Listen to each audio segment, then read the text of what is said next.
दोस्तों, अलीगढ़ मुस्लिम यूनिवर्सिटी में Indo Islamic culture में उर्दू लैंग्वेज की बहुत अहमियत है। उर्दू लैंग्वेज से क्वेश्चंस आते हैं और पोएट्स के बारे में और उर्दू लैंग्वेज के बारे में 20 मल्टीपल चॉइस क्वेश्चंस लेके आया हूं। बहुत ही कम समय में आपका 20 क्वेश्चंस की तैयारी हो जाएगी।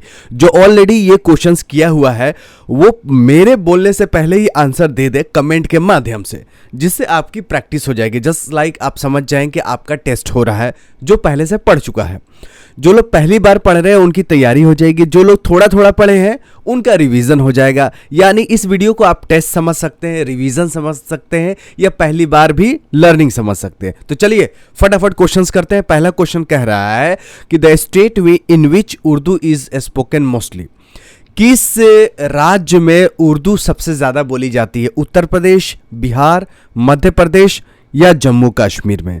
तो पहले का क्वेश्चन है डी, जम्मू कश्मीर में उर्दू सबसे ज्यादा बोली जाती है। इसमें दिए गए ऑप्शंस में से सबसे ज्यादा जो उर्दू बोली जाती है वो जम्मू कश्मीर में बोली जाती है। ठीक है, दूसरा क्वेश्चन देखते हैं। The word Urdu is derive from.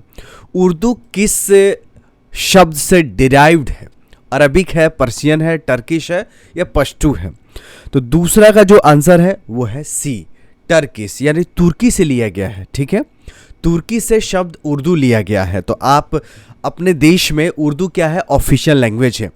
जो आपके पास नोट्स होते हैं, जो कागज़ के नोट्स होते हैं, जैसे 200 का, 500 का, 1000 का, 2000 का नोट्स, उस पे देखिए 13 ऑफिशियल लैंग्वेज है।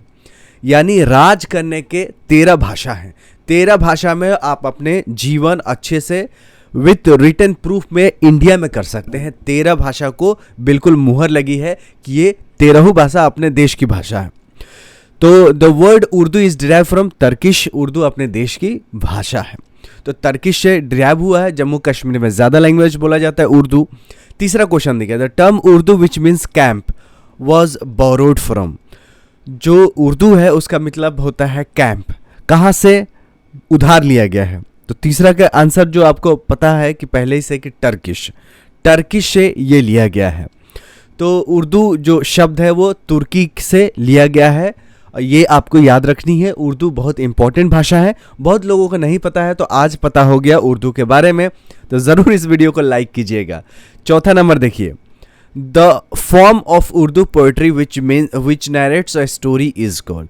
एक उर्दू पोएट्री का आकार है या फॉर्म है जो कि कोई स्टोरी को नरेट्स करता है। वो क्या होता है? गज़ल होता है, मरसिया होता है, कसीदा होता है या मसनवी होता है? तो चौथा का जो आंसर है वो डी, मसनवी। चौथा का जो आंसर है वो डी है। मसनवी एक ऐसा पोएट्री है उर्दू का जिसमें कहानी बताई जाती है। किसमें? मसनवी में। ठीक है, मसनवी में कहानी बताई जाती है, नरेट्स की जाती है। तो उर्दू पोइट्री का ही फॉर्म है मसनवी, जिसमें कहानी को बयां किया जाता है। तो चौथा का आंसर है डी। ठीक है, पांचवा देखिए, Urdu is derive from Turkish. कितना बार क्वेश्चन आया है कि उर्दू कहाँ से डिराइव है? तो पांचवा का जो आंसर है वो सी है, तुर्की से डिराइव है उर्दू। अब उर्दू पे क्वेश्चंस हो गया। अब अमीर खुसरू साहब के बारे में देखते हैं।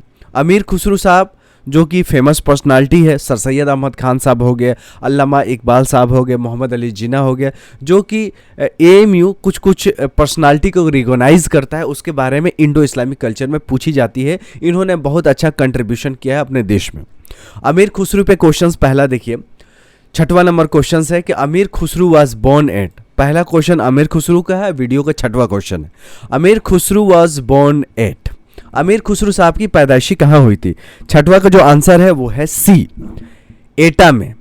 एटा मैनपुरी जो आपने देखा होगा पश्चिमी उत्तर प्रदेश में है। पश्चिमी उत्तर प्रदेश में एटा है, मैनपुरी है, इटावा है, टुंडला है, ये सब आसपास में जिला है। एटा एक जिला का नाम है, वहीं पे पैदा हुए थे अमीर खुसरू साहब। ठीक है, अब अगला क्वेश्चन है, सातवां नंबर क्वेश्चन है इस वीडियो का।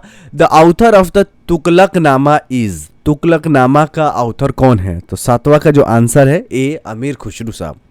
अमीर खुसरू साहब तुगलकनामा को लिखा है। तुगलक साहब जो थे वो जौनपुर के राजा थे, जौनपुर में रहते थे। उनका दूसरा नाम था जौना खान। तो जौना खान के नाम से ही जौनपुर है। तो ये तुगलक जी जो थे जौनपुर के थे और अमीर खुसरू साहब यूपी के थे। दोनों यूपी के ही लोग थे। अमीर खुसरो साहब एटा के रहने वाले थे जिन्होंने तुगलकनामा लिखा है। अब 8वां क्वेश्चन देखते हैं। अमीर Khusro was the discipline of, अमीर खुसरो साहब किसके भक्त थे? तो 8वां का जो आंसर है डी, हजरत निजामुद्दीन औलिया साहब के भक्त थे। ये बहुत ही क्वेश्चन आता है कि अमीर खुसरो साहब का भक्त कौन थे। अमीर खुसरो साहब भक्त किसके थे? हजरत निजामुद्दीन औलिया साहब, जो कि इनका दरगाह दिल्ली में है, हुमायूं टॉम के जस्ट अपोजिट में। और आप देखेंगे रेलवे स्टेशन तो वहाँ सराय काले खां रेलवे स्टेशन है, सराय काले खां कह लें या हजरत निजामुद्दीन औलिया कह रहे। तो अमीर खुसरो साहब डिसिप्लिन किसके थे? निजामुद्दीन औलिया साहब के डिसिप्लिन थे, यानी भक्त थे, मुरीद थे। ठीक है, तो इनको मुरीद मानते थे। 9वां क्वेश्चन देखिए। सबकाए हिंदी इज कंट्रीब्यूशन ऑफ, 9वां का जो आंसर है बी, अमीर खुसरो साहब का ही कंट्रीब्यूशन है, इन्होंने ही लिखा है सबकाए हिंदी, सबका ही हिंदी है। किसने लिखा है? अमीर खुसरो साहब। कहाँ के रहने वाले थे? एटा का रहने वाले थे। किसके मुरीद थे, किसके भक्त थे? निजामुद्दीन औलिया साहब के भक्त थे। द श्राइन ऑफ अमीर खुसरो इज, अमीर खुसरो साहब के समाधि कहाँ है? तो 10वां का जो आंसर है वो है ए है, दिल्ली में। अमीर खुसरो साहब का मकबरा कहाँ है, समाधि कहाँ है? तो दिल्ली में है। ठीक है, तो अमीर खुसरो साहब के बारे में क्वेश्चंस आते हैं। अब मीर तकी मीर साहब के बारे में। Mir Taqi Mir was born at, Mir Taqi Mir साहब का पैदाइशी कहाँ हुआ था? 11 का जो आंसर है वो बी है, आगरा में पैदा हुए थे मीर तकी मीर साहब। कहाँ? आगरा में। तो 11 का आंसर है आगरा। अब बढ़ते हैं 12 नंबर क्वेश्चन। जिक्र हीर, जिक्र हीर इज ऑटोबायोग्राफी ऑफ, जिक्र हीर किसने अपने बारे में लिखा? तो 12वां का जो आंसर है वो है डी, यानी मीर तकी मीर साहब अपने ही जीवन के बारे में उन्होंने किताब लिखी थी, जिसको बोलते हैं ऑटोबायोग्राफी, यानी खुद अपने बारे में बताना, जिसका नाम था जिक्र-ए-हीर, जिक्र-ए-हीर। ठीक है, मीर तकी मीर खुद ही हीर बन गए थे, हीर रांझा। 14 नंबर का आंसर है डी। 13 नंबर देखिए, Mir Taqi Mir shifted from Delhi to Lucknow, Mir Taqi Mir साहब दिल्ली से लखनऊ शिफ्ट हुए थे, किस वजह से? क्या उनको बुखार हुआ था, पैसे की कमी थी, नादिर्स इन्वेजन, या नॉन ऑफ दिस? तो 13 का जो आंसर है वो बी, नादिर्स इन्वेजन के वजह से मीर तकी मीर साहब दिल्ली से लखनऊ आए थे। तो 13 का आंसर है बी। 14 नंबर क्वेश्चन देखिए। 14 नंबर क्वेश्चन कह रहा है कि वसुख्त, मसुल्लुस, मुरब्बा new form of poetry were introduced by. वसुख्त, मुसल्लुस और मुरब्बा, ये एक नया फॉर्म ऑफ पोइट्री है, किसने इंट्रोड्यूस किया था? तो 14 का आंसर है डी। डी मतलब मीर तकी मीर साहब ने इन पोइट्रियों का आगाज किया था, शुरुआत किया था, इंट्रोड्यूस किया था। 15 नंबर क्वेश्चन पे चलते हैं और सॉल्व करते हैं आसानी से। जिनको आता है वो कमेंट करते रहे, उनकी तैयारी होती रहेगी। जिनको नहीं आता है वो ज़रूर इस पे ध्यान दीजिए। Who was a popularly known as a खुदी शखन, किसको बोला जाता है खुदी शखन? तो 15 का जो आंसर है वो है ए, मीर तकी मीर साहब को बोला जाता है खुदी शुखन। ठीक है, एक बार रिवाइज करेंगे तो आपको अच्छे से आ जाएगा। मिर्ज़ा असदुल्ला खान गालिब, तो गालिब साहब बोलते हैं, लेकिन इनका पूरा नाम था मिर्ज़ा असदुल्ला खान गालिब, मतलब MAK गालिब।